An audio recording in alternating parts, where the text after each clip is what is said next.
Samsung Galaxy A03 core pattern pin password screen lock remove কিভাবে করা যায় আমি সেটা আজকে আপনাদেরকে দেখাবো। প্রথমে আমি ফোনটা অফ করে নেব,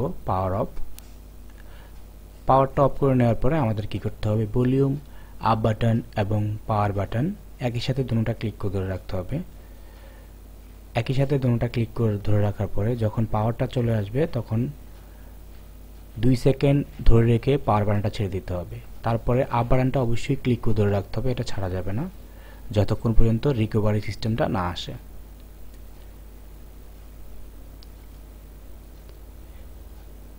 এই অপশনটা আসার পরে আমি ভলিউম বাটনটা ছেড়ে দেব। তারপরে ডাউন বাটনে ক্লিক করে এই অপশনটাতে ক্লিক করে দেখবেন ফ্যাক্টরি ডাটা রিসেট লেখা আছে। পাওয়ার বাটন ক্লিক করলাম, তারপরে আবার ডাউন বাটন। এই অপশনটা আসার পরে আবার আমি পাওয়ার বাটন ক্লিক করে দেব। ক্লিক করার পরে একটু অপেক্ষা করতে হবে।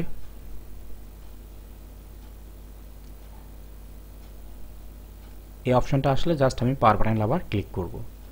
ক্লিক করার পরে আপনার ফোনটা স্টার্ট হতে একটু সময় লাগবে। স্টার্ট হওয়ার পরে আপনি সেট আপ করে নেবেন।